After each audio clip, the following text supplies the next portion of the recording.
Loué soit Jésus-Christ qui nous a appris à nous aimer les uns les autres. Sa grâce et sa paix soient avec vous.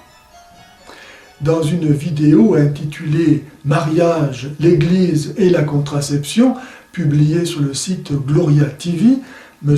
Arnaud Dumouche enseigne que dans certaines circonstances, la contraception ne serait pas un péché. L'Église enseigne exactement le contraire.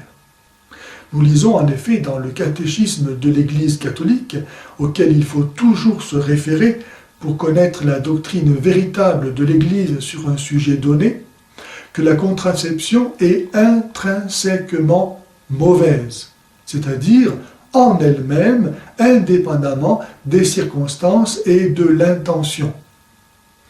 Le principe avancé par M. Dumouche est que certaines finalités permettraient des solutions qui sont des moindres maux.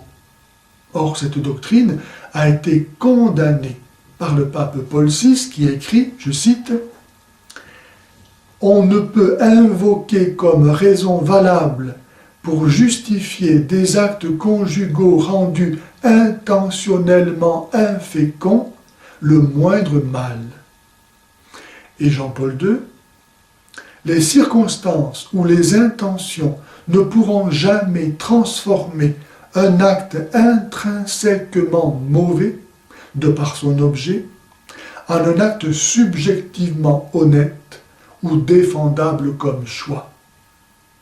Si donc il est parfois licite de tolérer le mal, il n'est jamais permis de le vouloir. » Saint Paul écrit que celui qui fait le mal en vue d'un bien mérite sa condamnation.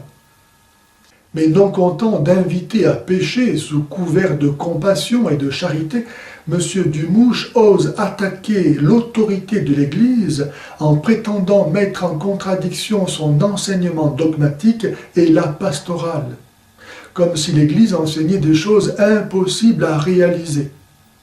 Minant ainsi la confiance que l'on doit avoir en elle, il l'accuse notamment, je cite, de ne pas toujours avoir été sage en matière d'éthique sexuelle, comme s'il lui appartenait à lui de juger l'Église. C'est la troisième fois que je montre comment M. Dumouche, infecté par l'hérésie moderniste, mêle le vrai et le faux, la doctrine catholique et ses propres élucubrations, et conduit ainsi les âmes qui l'écoutent à accepter le péché et donc à se damner. Mais il ne craint pas même le ridicule d'inviter ceux qui pratiquent la contraception à ne pas communier, révélant ainsi la condamnation de sa propre conscience.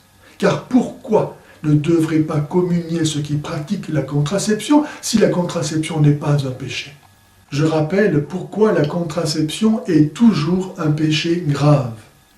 Parce qu'elle empêche le don total de soi dans l'acte voulu par Dieu comme expression propre de l'amour des époux, scellé dans le mariage et ordonné de soi à la génération d'un nouvel être humain, aussi vrai que l'amour donne la vie, fait vivre.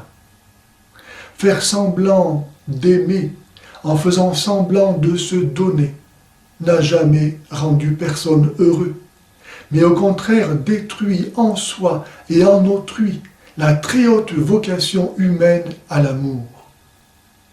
Et si l'amour n'est pas respecté dans sa vérité, qu'est-ce qui le sera? C'est pourquoi la mentalité contraceptive est la plus grande pourvoyeuse d'enfants à l'avortoir, de couples au divorce et en conséquence d'enfants asociaux.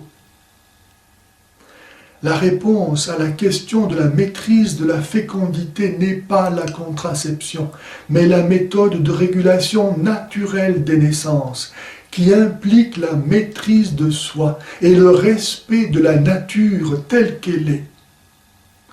Si l'amour est le don de soi, alors plus je me maîtrise, plus je me possède et plus aussi je peux me donner.